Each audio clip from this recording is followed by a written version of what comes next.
Hello guys, good morning. So meron tayong bagong project ngayon dito sa ating likod ng bahay. So ang ating project ay ito. Yan. Magdagdag tayo ng isang building.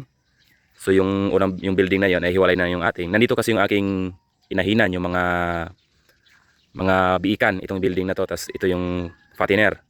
So ngayon ang plano namin ay gawing ano na yan lahat, fattener. 14 ano yan, kulungan.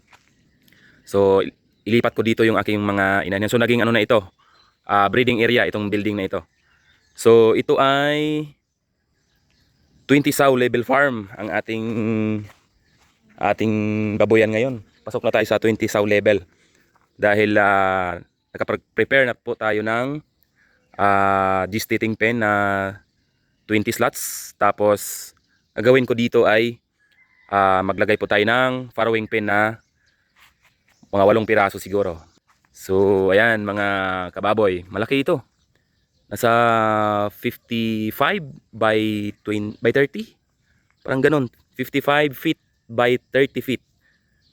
So yun ang aking sukat. So unang linggo. Hindi siya unang linggo.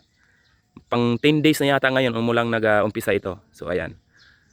So dito natin ilagay yung gestating pen, tapatan diyan. Tapos doon naman sa dulo ay andun po yung 8 farrowing pen, tapatan din. So may hallway tayo sa gitna.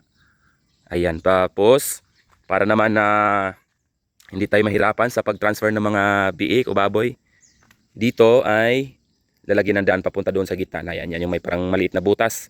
Hallway na po yan doon sa building na yan. Hallway. So ang ating slope ng ating lupa ay hindi siya patag ha. Ano siya, pababa. Ganyan, pababa yan. So tambakin. So awa ng Diyos, okay naman ang naglagay lang ng biga dito sa ilalim, double biga yan para hindi siya bumuka pag nagtambak. So ayan, ito yung hallway, lusot doon. Doon na yung aking bahay, nasa likod po tayo. So pag sa harap hindi masyado kita, pero dito sa likod, yan, may baboyan pala. So ayan mga kababoy, ito po yung ating 20 sow level farm. Binding gestating pen, actually ano na ito yung binding gestating pen, enough, sobra na po yan sa 20 sow level farm. Kasi dapat ang 20 sow level farm na breeding area ay dapat ay nasa 16 slots ka lang. Magbigay ka ng mga 10% para sa mga inahin na halimbawa hindi pwede kasi pag nagkaroon ng sabay-sabay ay hindi ka maubusan ng farrowing pen.